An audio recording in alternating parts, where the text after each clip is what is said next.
자연이 만들어내는 이 신비로운 광경 중에 하나가 뭐냐면 해돋입니다. 일출이죠. 사람들이요, 새해가 되면 일출을 보기 위해서 바닷가로 몰려가고요, 이 높은 산에 오르기도 하고 관광지로 막 몰려듭니다. 왜 그러겠습니까? 이 장엄한 해가 떠오를 때 자기 마음 속에 있는 이 소원을 빌면 그 해 동안 운이 좋아서 안 되던 일들도 잘 풀리고 한 해 동안 자기 소원이 다 이루어질 거라고 생각하고 그렇게 가서 이렇게 해돋이를 맞이하는 거예요. 밤을 새는 것 아랑곳하지 않습니다. 추위에 떨어도 괜찮습니다. 왜냐하면 그때 포인트를 잡아서 소원을 다 빌어야 되기 때문에 그래요. 그런데 하나님이 일출을 만드신 건 소원 빌으라고 만드신 게 아닙니다. 우상숭배예요. 소원 빌으라고 만드신 게 아니에요. 하나님이 왜 일출을 하시냐면 하나님이 날마다 우리를 다스리신다는 걸 가르쳐 주시기 위해서 일출 해가 떠오르게 만드시는 겁니다. 여러분 믿으십니까? 아멘. 아무리 암흑이라도요, 매일매일 해가 떠오르는 건 뭐예요? 하나님이 여전히 우리를 다스리시고 계신다는 거예요. 해 뜨는 데서부터 해 지는 데까지 하나님이 통치하신다는 거예요. 아멘. 해 뜨는 데서부터 해 지는 데까지 하나님의 백성은 하나님이 지키신다, 이걸 보여주시려고 그러는 거예요. 아멘. 여러분 해돋이 보러 가지 마세요. 매일 떠오르는 이 반복되는 일출은요, 우리에게 하나님을 알려주는 가장 좋은 도구가 되는 거예요. 오늘 말씀에 이스라엘 백성들에게 이 들려진 가장 영광스러운 말씀이 이사야서 중에도 가장 영광스러운 말씀이 오늘 말씀입니다. 1절을 보면요, 우리 다 같이 한번 읽어볼까요? 1절 시작. 일어나라, 빛을 발하라. 이는 내 빛이 일어났고 여호와의 영광이 내 위에 임하였습니다. 이 일출과 비교도 안 되는 이 하나님의 영광이 이스라엘 백성들 속에 임한다라는 거예요. 이게 무슨 이야기냐면 이스라엘 백성들처럼 태양처럼 떠오르고 빛이 나고 지금 선포하시는 거예요. 이걸 조금 더 해석하면 뭐냐면 아브람처럼 복의 근원이 되고 다윗처럼 왕이 되어라, 이런 이야기입니다. 지금 무너진 이스라엘 백성들 속에 다시 아브람처럼 복의 근원되는 역사, 다윗처럼 왕으로 통치하는 역사가 일어나라, 이런 이야기입니다. 여러분, 이 축복이 여러분에게 임하길 주님의 이름으로 축복합니다. 아멘. 그런데 이스라엘 백성들의 이때 상황은 참담하기 그지없었습니다. 이 메시지를 들을 때 이스라엘 백성들의 상황은 잘 나갈 때가 아닙니다. 참담한 상황입니다. 그 상황이 2절에 기록이 되어 있습니다. 2절을 보면요, 보라, 어둠이 땅을 덮을 것이며 캄캄함이 만민을 가려느니와 오직 여호와께서 내 위에 임하실 것이며 그의 영광이 내 위에 나타나느니. 어둠이 땅을 캄캄하고 덮어서 모든 사람들이 어둠에 가려있게 만든 그 상황이 지금 이스라엘 백성들의 현재 상황입니다. 바벨론 70년의 포로가 끝나서 돌아왔습니다. 예루살렘으로 돌아왔는데 현실을 보니까 암담한 거예요. 바벨론 포로로 잡혔을 때 예루살렘으로 돌아가기만 하면 성전을 재건하고 하나님의 영광이 임할 것이다. 그래서 수많은 사람들이 비전을 꿈꾸고 희망을 품고 예루살렘으로 와봤습니다. 와보니까 성전은 다 파괴되어 있고요, 성벽은 다 허물어져 있고요, 성전을 다시 짓고 성벽을 세우려고 노력했는데 그게 말처럼 쉽지가 않는 거예요. 이 대적들의 방해로 성전 재건은 중단되어 버렸고요, 열심 내던 사람들은 열심을 다 잃어버리고 뿔뿔이 다 흩어져 버렸고요. 더 이상 예루살렘 성전은 재건될 수 없고 자기의 이 경제적인 상황은 나아질 바를 모르고 주변의 적들이 약탈이 심해졌어요. 괴롭히는 정도가 날로 심해졌습니다.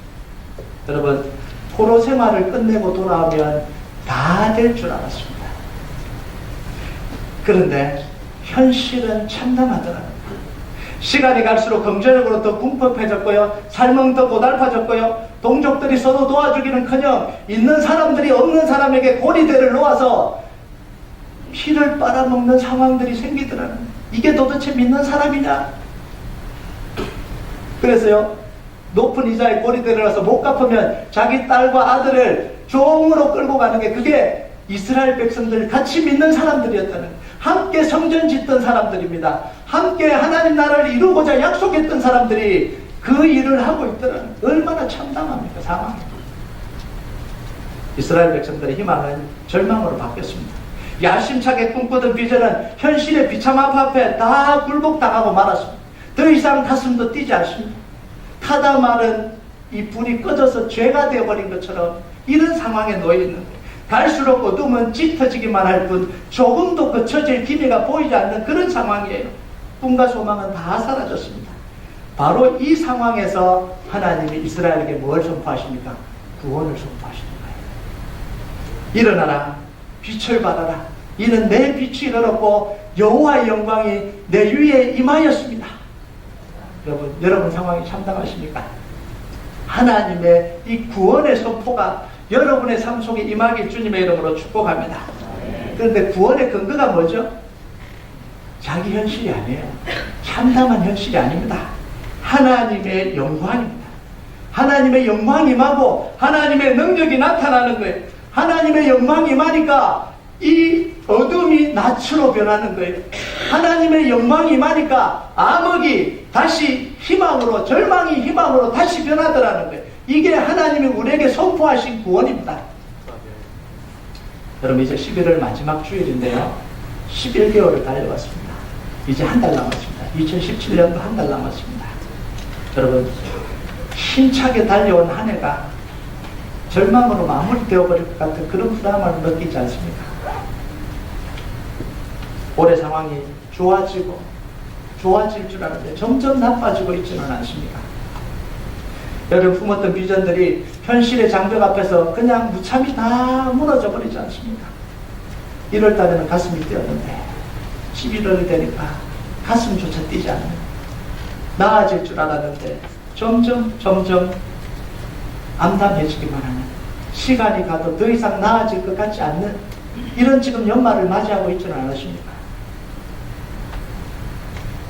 여러분 이때 우리에게 선포해야 될 말씀이 바로 오늘 이 말씀입니다. 일어나라, 빛을 발하라.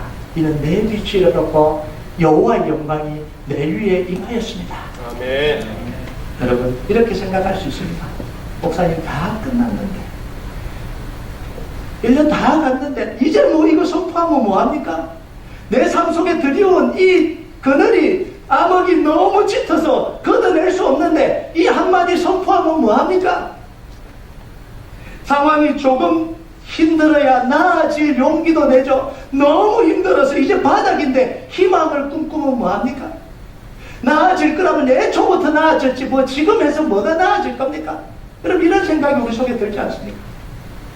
여러분 그런데요, 하나님이 일출을, 이 태양을 이 땅에 띄우시면서 동에서부터 서로 가게 하시면서 우리에게 알려주시는 이 진리가 뭔지 아세요? 태양은 절대로 주변이 밝을 때 떠오르지 않습니다. 그죠? 환할 때 태양이 떠오르지 않아요. 칠흑 같은 어둠을 뚫고 힘차게 떠올라서 새 아침을 열어주는 게 이게 태양입니다. 아무리 짙은 어둠도 태양이 떠오르는 걸 막을 수 없습니다. 그리고 태양이 떠오르는 순간 아무리 짙은 어둠도 한순간에 다 물러가 버립니다. 여러분 하나님의 구원은요, 행복한 날, 밝은 날, 기쁨의 날에 임하는 게 아니에요. 가장 고통스럽고 가장 절망스러운 상황, 어디를 봐도 구원의 여망이 보이지 않는 그때에 임하는 게 하나님의 구원입니다. 그것도 우리 절망을 한꺼번에 날려버릴 만큼 찬란하게 임하는 게 하나님의 구원입니다. 아멘. 그럼 제가 여러 번 이야기하잖아요.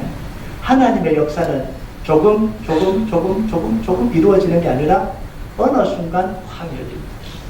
기도하고 버티고 견디고 기도하고 있으면 어느 순간 문이 확 열리는 게 이게 하나님의 역사입니다. 아멘. 10% 열리고 20% 열리고 30% 열려서 열리겠구나. 그게 하나님의 역사가 아니에요. 여러분 출애굽의 구원의 역사는 언제 일어났습니까? 400년의 종살이, 400년 종살이하고 완전히 절망한 상황이었어요. 너무너무 고통스러워서 극심한 학대를 받고 있는 그 상황. 아기가 태어나면 산파가 죽이든지 그것도 안 되니까 나일강에 자기 손으로 던져야 되는 이 극한의 상황. 그 상황에서 하나님의 구원이 이루어졌습니다. 놀랍잖아요. 여러분 38년 된 병자가 언제 걷습니까?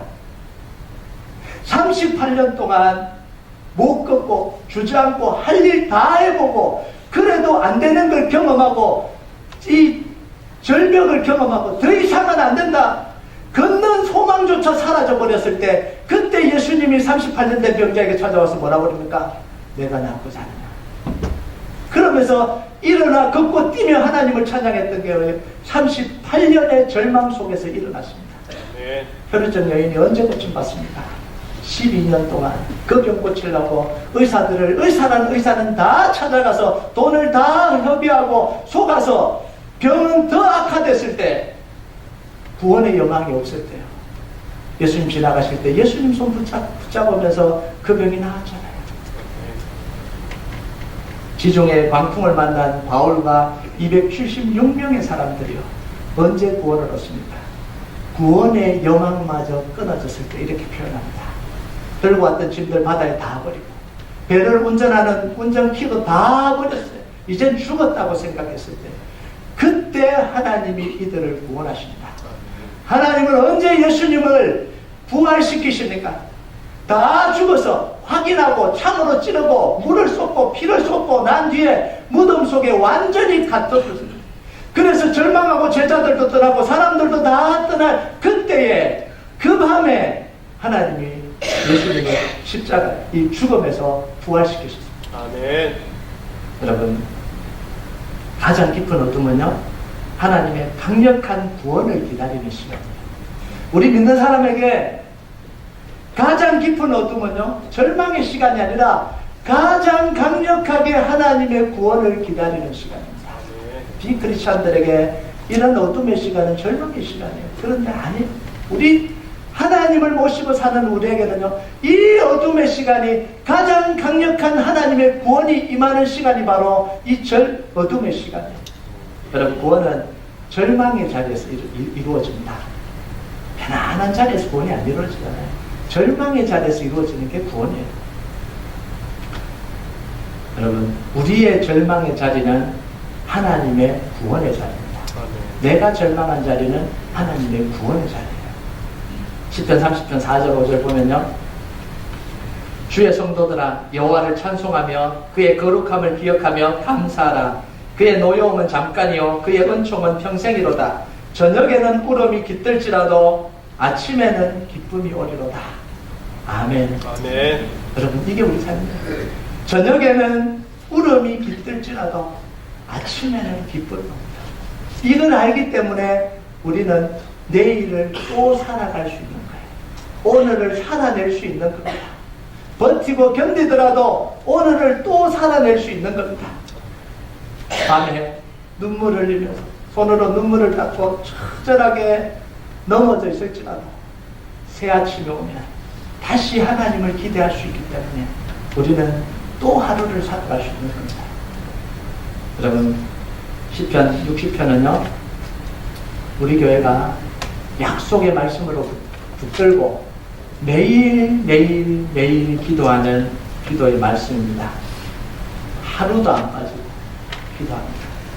제가 이 말씀을 처음 받았을 때가 10년 전입니다. 지금으로부터 한 10년 전. 우리 교회도 한 치 앞이 보이지 않는 상황이었습니다. 벤턴에 있다가 한 10분 정도 코린트라는 도시로 내려왔습니다. 하나님 기도하는 가운데 하나님 인도하심 믿고 4에이크 땅에 2,000 스퀘어핏 가정집을 개조한 교회로 왔습니다. 미국 교회가 개척을 해서 몇 년 동안 교회로 사용하던 건물입니다. 그래서 내려와서 CD에 가서 간판을 허락해달라고 신청서를 썼는데 거절했습니다. 아니 지금까지 교회로 사용해서 그 간판 그대로 꽂겠다는데 글씨만 바꿔서 못하게 하는데 들어보니까 CD 코드가 바뀌었대요. CD 코드가 바뀌었다는데 어떻게 교회 앞에다가 주차를 못하게 합니다. 주차장이 없어서 지금까지 잔디 위에 다 됐는데 그전 교회는 다 됐는데 우리에게는 못되게 했습니다. 그래서 10분 정도 걸어와야 되는 파크에 공원에다가 주차를 해놓고 100도가 넘는 그 여름에 성도들이 다 걸어서 교회로 왔습니다.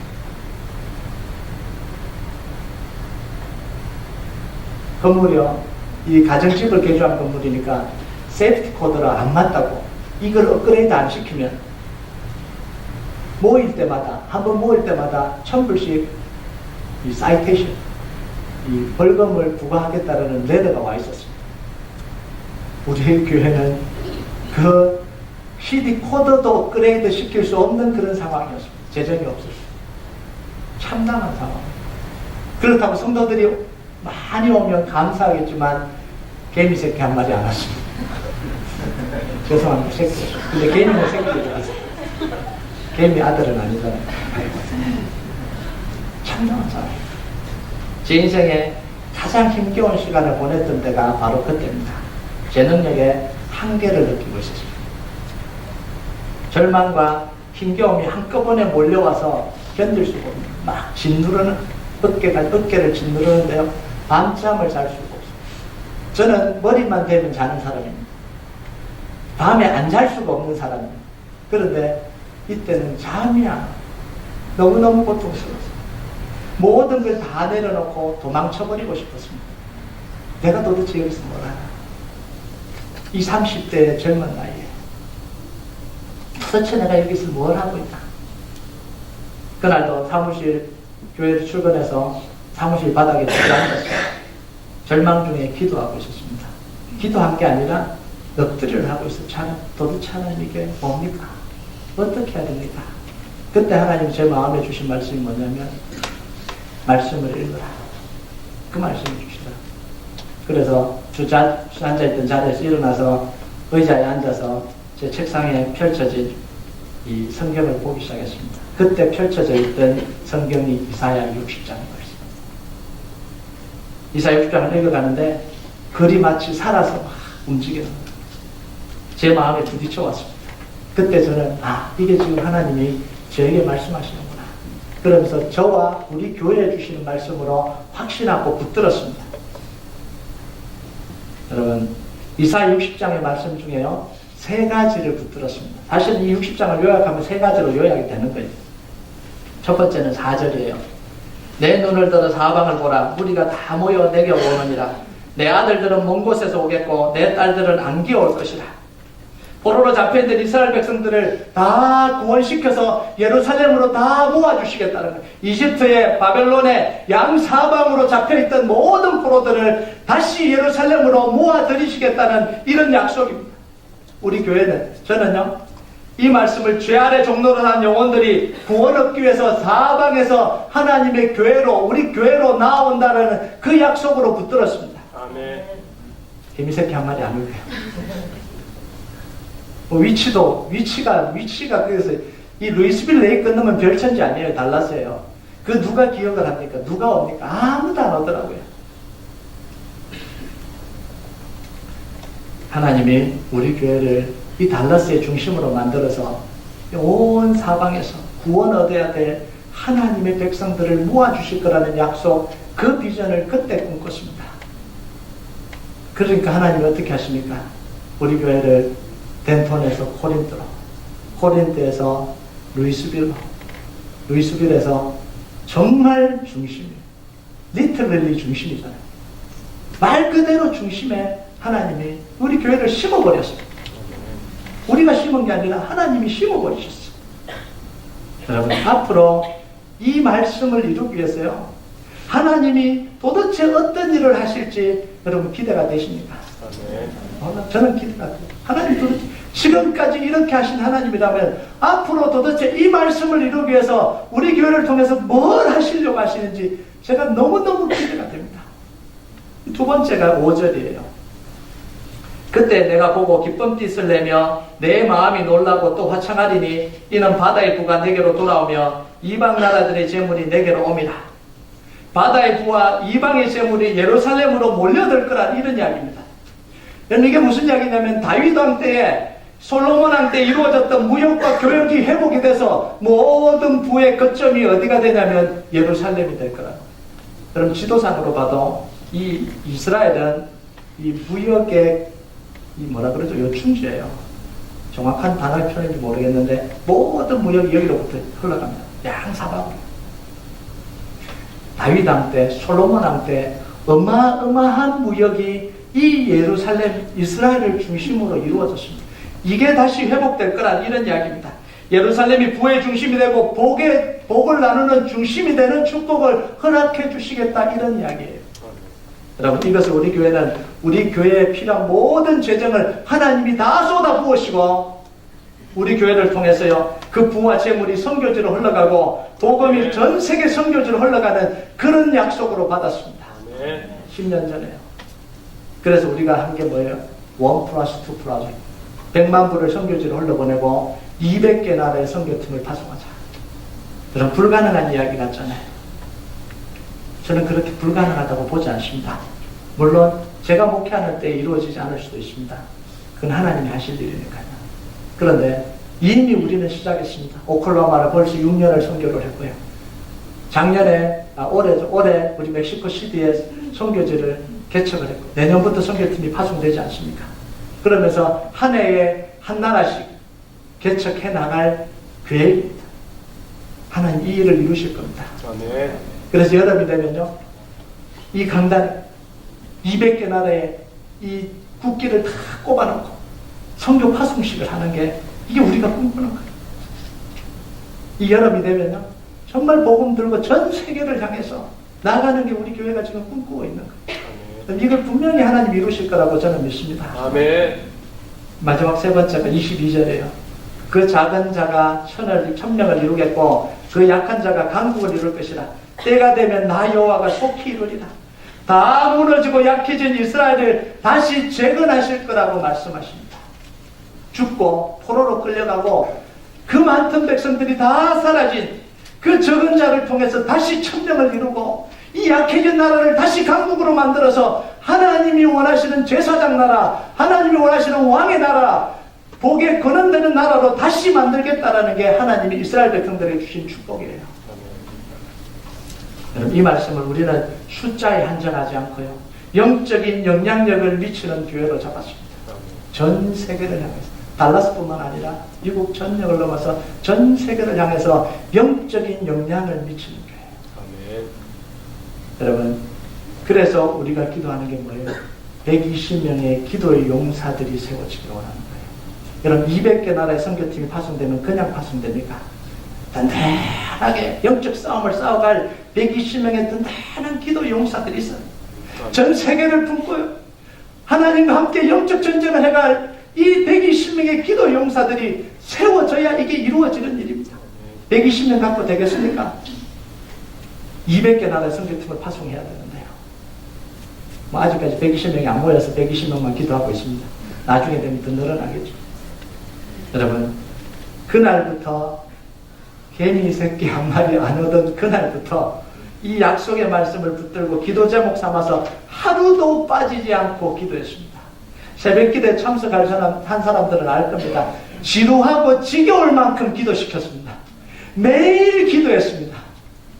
하루도 빠진 적이 없습니다. 정말 하루도 빠진 적이 없이 이 기도를 했습니다. 아무도 안 올 때, 동서남북에서 아무도 안 올 때도 이 기도하고 있었습니다.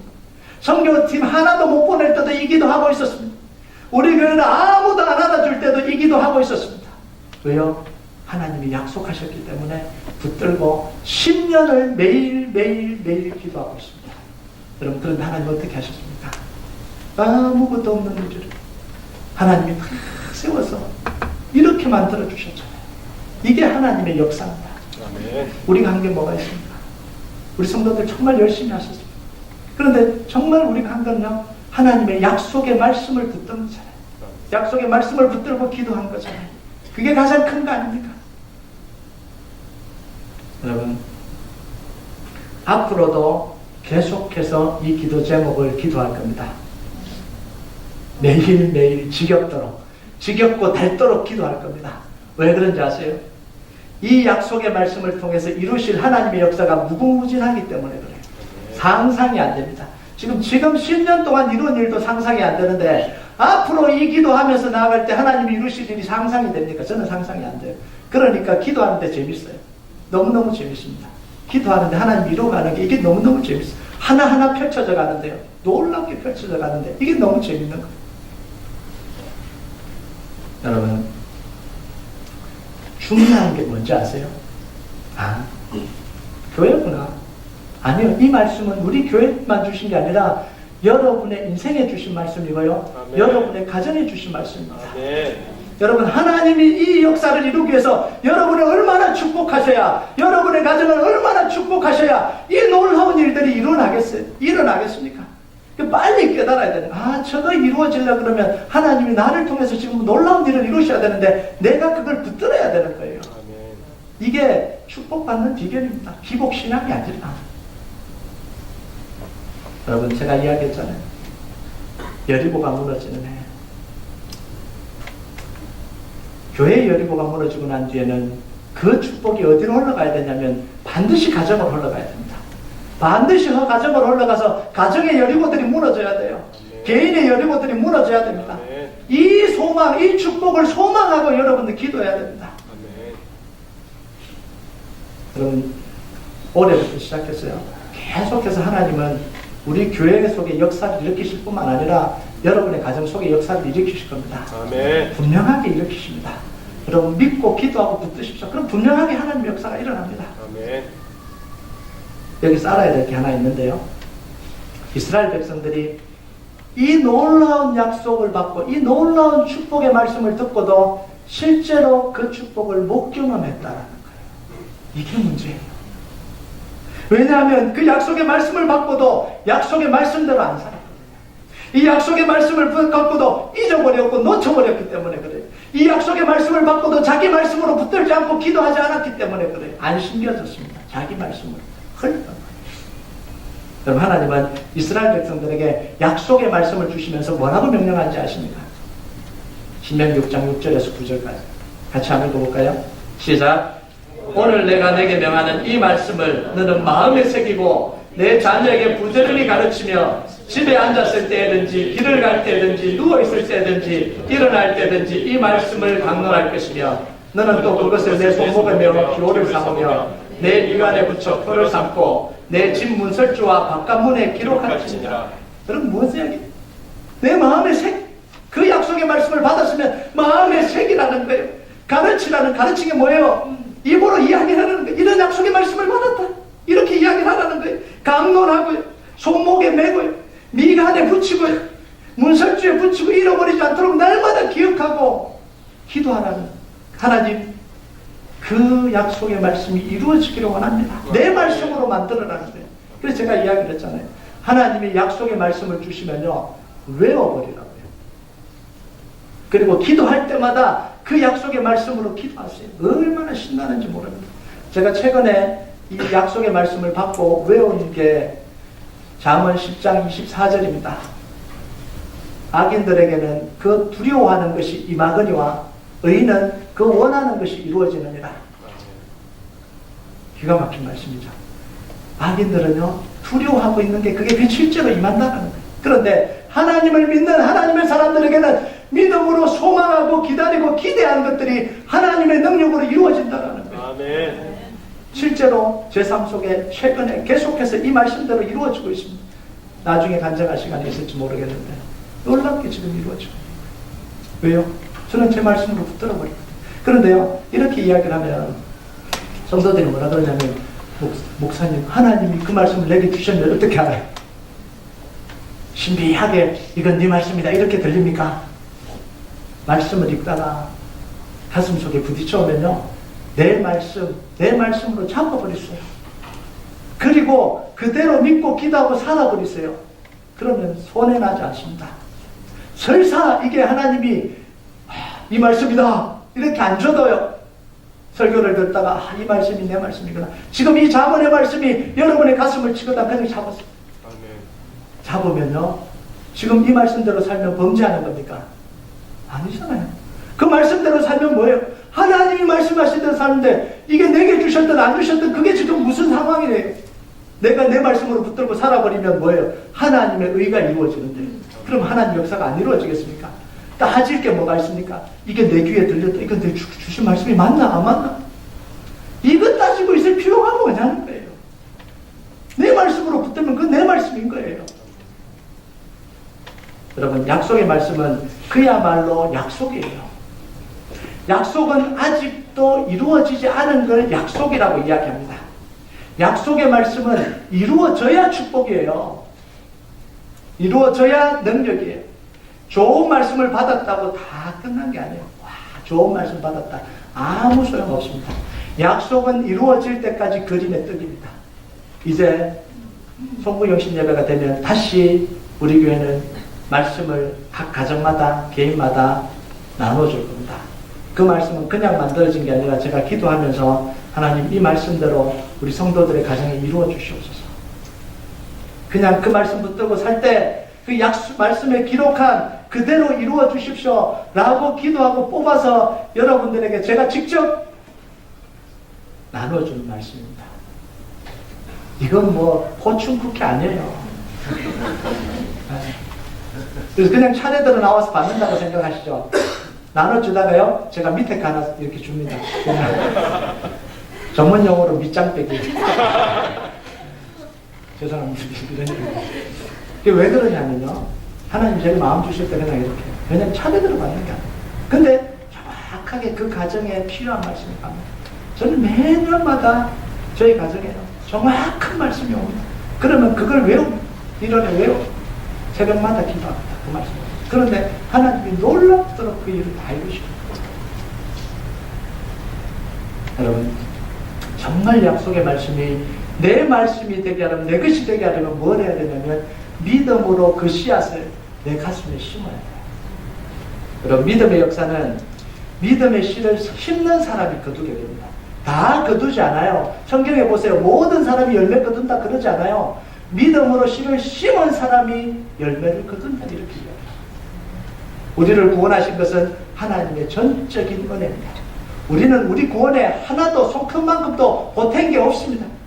우리의 노력과 의의 결과로 이루어진 게 아닙니다. 그건 우리 구원이 아니에요. 전적인 십자가의 은혜로 이루어진 게 우리의 구원입니다. 예수님은 십자가를 통해서 우리 죽은 몸에 생명의 씨앗을 심으셨습니다. 의의 씨앗을 심으셨습니다. 흙으로 만든 사람의 코에 하나님이 생기를 불어넣었을 때 그 사람이 생명이 된 것처럼요. 예수님의 십자가를 믿는 우리가 예수님을 영접할 때 우리 안에 성령님이 들어와서 우리가 어떤 사람이 됐어요? 성령의 사람이 됐습니다. 믿음의 사람이 됐습니다. 이 말은 무슨 이야기냐면 믿음을 발휘할 수 있는 사람이 됐다는 거예요. 여러분, 다 은혜로 되는 거지 내가 하는 게 하나도 없어.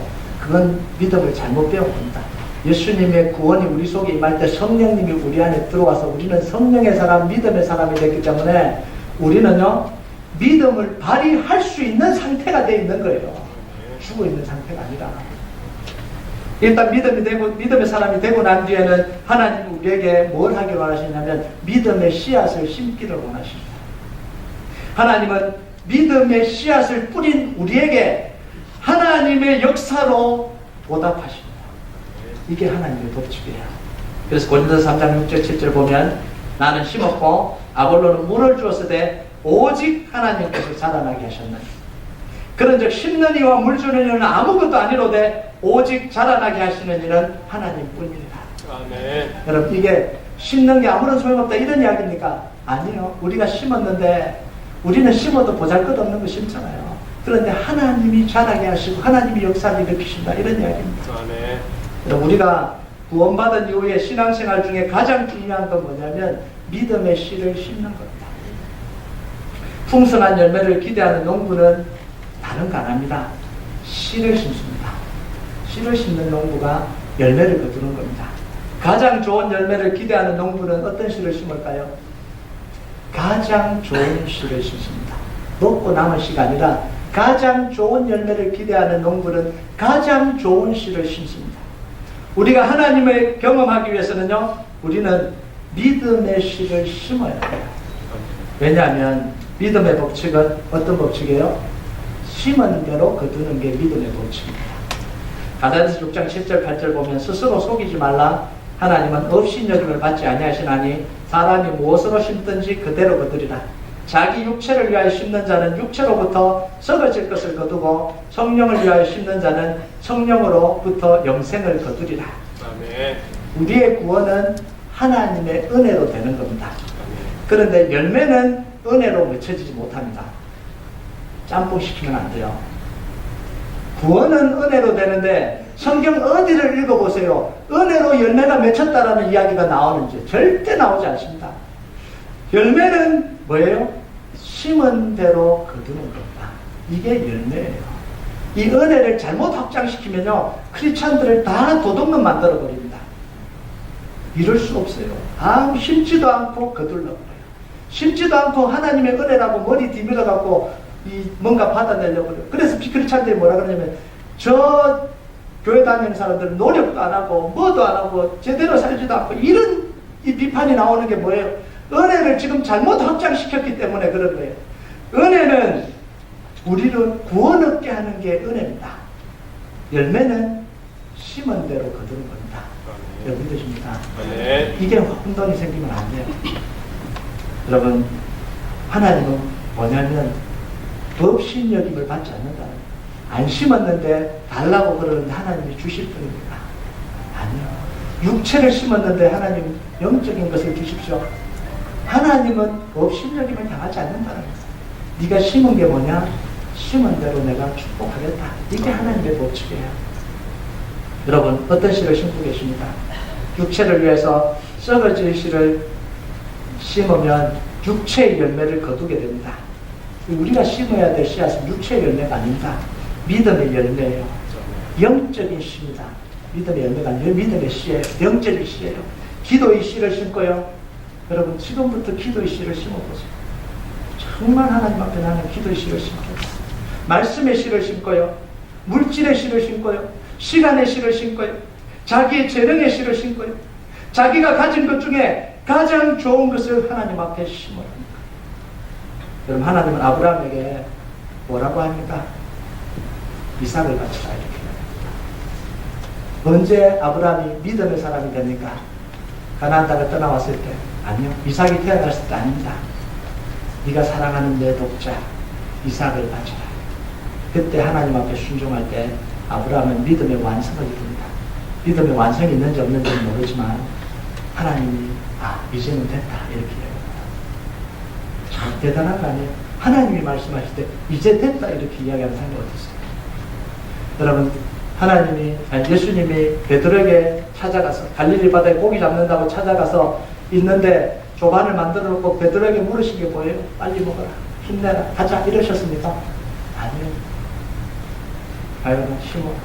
내가 다른 사람들보다 나를 더 사랑해. 하나님은 반드시 물으세요. 네가 가장 좋은 것, 그걸 내려놓고 나를 따르냐? 여러분, 여기 원어에 보니까요, 내가 다른 사람들보다 이렇게 했는데 그건 또 다른 표현으로 다른 어떤 것보다 이런 표현입니다. 네가 고기 잡는 것보다, 네가 지금 네 인생에 지금 이거 하는 것보다 나를 더 사랑하느냐? 내가 주를 사랑하는 줄 주께 하사 하시나이다. 그럼 난 우리 믿음의 고백 없이 절대 예수님 따라갈 수 없어요. 괜찮다, 아무나 가자 이러고 예수님 안 불러가요. 여러분, 베드로가요, 자기 고기 잡겠다고 도망갔잖아요. 억지로 베드로야 좀 해달라 그러고 데려가십니까? 아니에요. 불러서 베드로야, 네가 이 사람들보다 나를 더 사랑하느냐? 반드시 신앙 고백을 물으십니다. 이게 하나님이에요. 여러분, 씨를 심는 건 쉬운 게 아닙니다. 씨를 심는 건 편안하게 할 수 있는 작업이 아니에요. 시편 126편 5절 6절을 보면요, 같이 한번 읽어볼까요? 시작. 눈물을 흘리며 씨를 뿌리는 자는 기쁨으로 거두리로다. 울며 씨를 뿌리러 나가는 자는 반드시 기쁨으로 그 곡식단을 가지고 돌아오리라. 씨를 뿌리는 사람은 어떤 사람이라고요? 눈물 흘리며 씨를 뿌리고요, 울면서 씨를 뿌린다. 왜 기쁨으로 안 뿌리고 눈물 흘리면서 울면서 씨를 뿌릴까요? 그 씨를 뿌리는 게 편안한 작업이 아니라는 거예요. 믿음의 씨를 심는 것은 이거는 결단이 필요한 일이다, 이런 이야기입니다. 여러분, 우리가 편안하게 심을 수 있는 씨는 믿음의 씨가 아니에요. 정말 내 인생을 걸고 멈칫 하다가 하나님, 내가 인생을 걸고 하나님 앞에 심습니다. 마음속에 어떤 마음이 듭니까? 힘든데, 어려운데. 하나님, 내가 이걸 하나님 앞에 드리기도 하고 심기도 합니다. 믿음의 고백 없이는 불가능한 거 아니에요. 여러분, 종자시라는 게 있습니다. 다음에 농사를 위해서 보관해두는 씨를 종자시라고 이야기합니다. 감자, 고구마, 옥수수 이런 것들을 시골에는요, 그해 가을에 추수를 하면 가장 좋은 것을 선별해서, 통통하고 좋은 것을 선별해서 딱 제일 먼저 딱 보관해둡니다. 아이들의 손이 타지 않는 것, 아이들이 모르게 빼놓은지도 몰라요. 그걸 종자시라고 이야기합니다. 봄이 되면 그걸 땅에다 다시 심어야 열매를 맺기 때문에 제일 좋은 걸로 뽑아놓는 게 이게 종자시라고 이야기합니다. 여러분, 모든 농사는 어디서부터 시작이 되냐면 종자시를 준비하는 데서부터 농사가 시작이 됩니다. 농부는 아무리 먹을 것이 없고 배가 고파도 종자씨를 먹어버리지는 않습니다. 아이들이 배고파다 울고 소리쳐도 종자씨는 꽁꽁 숨겨놓고 꺼내지 않습니다. 아이들에게 알려주잖아요. 아이들이 알면 배고파서 그냥 꺼내 먹으면 끝이니까 절대로 알려주지 않습니다. 꽁꽁 숨겨놓습니다. 봄이 되면 눈물을 먹을 거예요. 그 종자씨 한 끼 두 끼 먹으면 충분히 배가 부를 그 씨를 땅에다 그냥 묻어버립니다. 아이들이 배고파서 울고 아빠 엄마 지금 배고픈데 뭐 땅에 심어? 그런데도 눈물을 흘리면서 울면서 아이들을 바라보면서 울면서 가을에 풍성한 수확을 기대하면서 그 종자씨를 땅에다가 묻는 거예요. 땅에 묻는 게 뭐죠? 버리는 거 아닙니까? 묻어버립니다. 여러분, 그런데 편안하겠습니까? 그러니까 울면서 씨를 심는다는 거예요. 울면서 씨를 뿌린다는 거예요. 우리 믿음의 씨는 편안하게 심겨지지 않습니다. 배고플 때 종자씨를 먹지 않고 견디듯이 내 인생에 결단을 하고 불편을 감수해야 심을 수 있는 게 그게 믿음의 씨입니다. 신앙생활 절대로 편하게 이루어지지 않습니다. 내 욕구를 거스르지 않고 신앙생활 절대로 제대로 이루어지지 않습니다. 여러분, 그런 신앙 기대하지 마세요. 그거는 신앙이 아닙니다. 여러분은 어떤 믿음의 씨를 심고 계십니까? 여러분은 심은 씨로 어떤 열매를 거두기를 원하십니까? 막연하게 축복받을 것이다. 막연하게 하나님이 함께 하실 것이다. 막연하게 잘 될 것이다. 그거 신앙 아닙니다. 그런 생각은 버리시오. 정말 하나님의 축복과 역사를 기대하면 믿음의 씨를 심으십시오. 아멘. 여러분, 우리는 충분히 하나님의 역사를 기대할 수 있습니다. 왜요? 내가 무슨 씨를 심었는지 알기 때문입니다. 사실 우리가 심는 씨앗은요, 하나님 보시기에 정말 겨자씨처럼 보잘것없어요. 훅 불어버리면 그냥 날아가 버릴 거예요. 우리는 막 인생을 벌벌 떨면서 심지만 사실은 하나님 보실 때는요, 그냥 먼지 하나 심는 거하고 뭐가 다르겠습니까? 그런데 그 믿음의 씨앗을 키우시는 분이 누구냐면 하나님이에요. 아멘. 나무가 돼서 온 새들이 곁들게 만드는 게 그게 우리가 심은 이 보잘것없는 겨자씨, 이게 믿음이라고 심었는데 그걸 키워서 큰 나무를 만들어서 새들이 와서 깃들게 만들어 버리시는 분이 바로 이 하나님이에요. 여러분, 인간의 믿음은요 정말 보잘것없어요. 정말 작아요. 그런데 하나님의 믿음은 무궁무진합니다. 여러분, 인간의 믿음은요 물고기 2마리와 보리떡 5개예요. 그런데 하나님의 믿음은 뭐예요? 5,000명을 먹이기도 12광주입니다. 인간의 믿음은 이 물맷돌 5개밖에 안 돼요. 그런데 하나님의 믿음은, 하나님의 역사는요, 골리앗, 이스라엘을 완전히 짓밟아버리고 있는 이 골리앗을 한 방에 넘어뜨리는 그 기적이 일어나는 게 하나님의 역사예요. 아멘. 여러분, 우리가 작은 믿음으로 시작하면 하나님은 큰 믿음으로 우리를 덧입혀 주십니다. 작은 생각하고 믿음으로 기도하고 생각했는데 하나님은 점점 크게 해주십니다. 10년 전에 이 사실을 전혀 모르고 저는 기도를 했습니다. 그런데 하나님이 점점 키우시는데요, 걷잡을 수 없이, 이게 도대체 얼마나 커질지 상상할 수 없을 정도로 하나님이 키워가시는 거예요. 이게 믿음의 씨입니다. 여러분, 오늘도 여러분이 할 수 있는 믿음의 씨를 심으십시오. 아멘. 그리고 하나님의 역사를 기대하세요. 여러분, 심어버리고 잊어버리지 마시고요, 심고 기대하세요. 하나님이 이 씨를 통해서 뭘 하실지 기대하세요. 날마다 붙들고 기도하세요. 그러면 하나님이요, 여러분이 심은 그 씨를 통해서 믿음의 놀라운 역사를 여러분의 가정과 여러분의 인생 속에서 놀랍게 펼쳐내실 겁니다. 그 축복이 여러분의 가정마다 일어나길 주님의 이름으로 축복합니다. 우리 찬양하도록 하겠습니다.